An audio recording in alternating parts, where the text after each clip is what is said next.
बताऊंगा कि जो कैंडल की ओपनिंग होती है वो इनमें बहुत शिफ्टेड होती है, और जो एनगल्फिंग के पैटर्न होते हैं बेसिकली वो इसमें इनएक्यूरेट बहुत होते हैं, ढंग से काम नहीं करते हैं। इसीलिए ज़्यादा इग्नोरेंस इनको करनी चाहिए, इनको इग्नोर करना चाहिए, ज़्यादा इन पे ध्यान नहीं देना चाहिए, कहने का मतलब मेरा ये।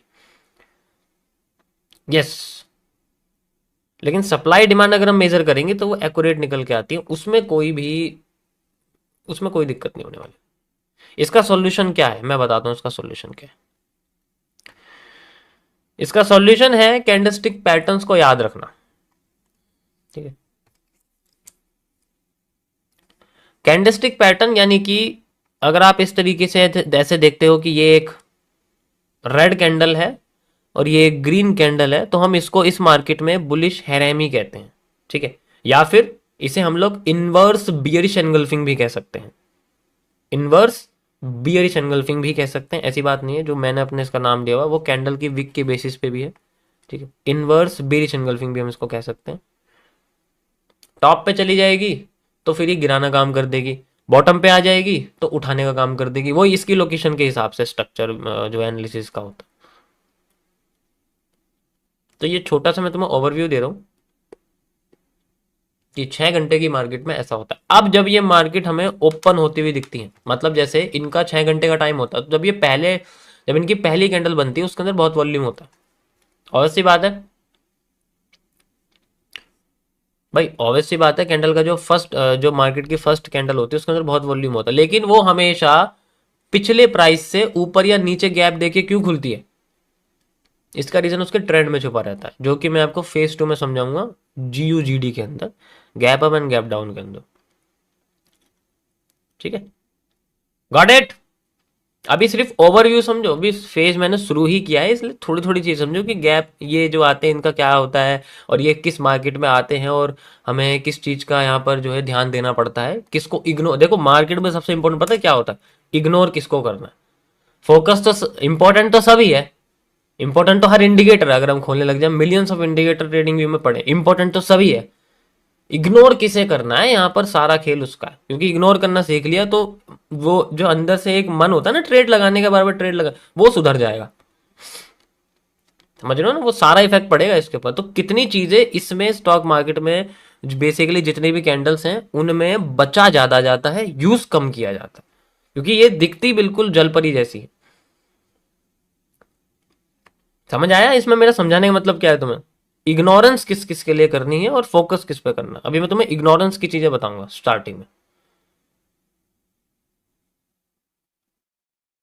ठीक है। चलो। अभी मैं थोड़ा सा ओवरव्यू दिया है, अब थोड़ा सा ब्रेक लेके अब देखो, जो सबसे बड़ी बात है कि जो ग्रीड है, जो लालच है, जो पेशेंस है, ये सारी चीजें पर टाइम फ्रेम के बेसिस पे होती है। ग्रीड, पेशेंस, ठीक है, और कॉन्फिडेंस टाइम फ्रेम से नहीं आता, कॉन्फिडेंस नॉलेज से आता है। तो ग्रीड या पेशेंस हमें चाहिए, तो ये बेसिकली मैं जितना मैंने देखो अपने उसमें करा है, मैं आपको अपने उतने जो है उतना एक्सपीरियंस दिखा रहा हूँ आपको, जितना मैं जानता हूँ उसके बारे में। अब ये डिपेंड करता है टाइम फ्रेम के ऊपर। अब टाइम फ्रेम कैसे सेट करें ये समस्या है। तो टाइम फ्रेम डिपेंड करता है हमारे डिसीजन मेकिंग ड्यूरेशन के ऊपर। मतलब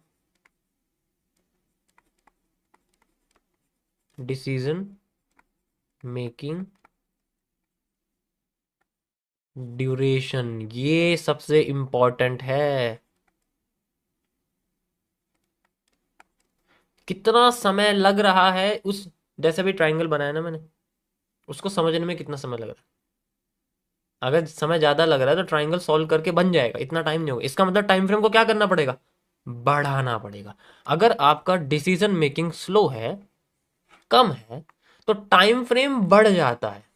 ऑब्वियस सी बात है, मेरे पास टाइम ही नहीं है ना, मेरा बहुत स्लो है डिसीजन मेकिंग, मैं ढंग से कर नहीं पाता हूँ, कुछ जल्दबाजी करते हैं। ठीक है, जल्दबाजी करते हैं भाई, तो उस कंडीशन में टाइम फ्रेम उन्हें कम लगता है, सॉरी ज्यादा लगता है, लेकिन रिजल्ट नहीं अच्छा आता, इसका मतलब तुम्हें पेशेंस की जरूरत है। अब यहां आता है पेशेंस।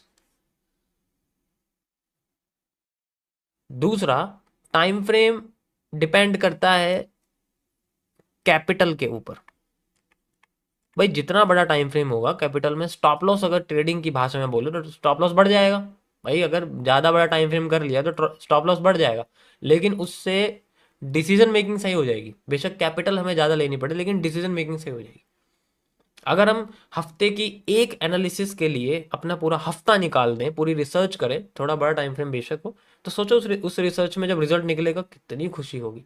उससे बढ़ता है कॉन्फिडेंस। जब एक ही चीज आपकी मल्टीपल टाइम्स या फिर मल्टीपल चीजों से आपकी एक ट्रेड या एक एनालिसिस, मैं ट्रेड की बात भी नहीं कर रहा, मैं एक डायरेक्शन बोल रहा हूं जो आपके कहने से, आपकी रिसर्च के हिसाब से मार्केट ने डायरेक्शन करी,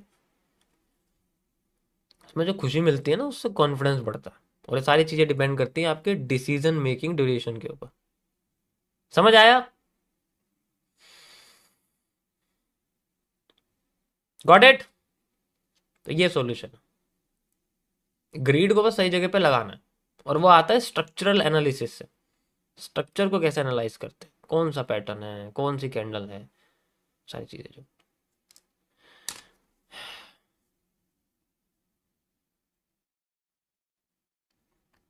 गॉट इट? Got it.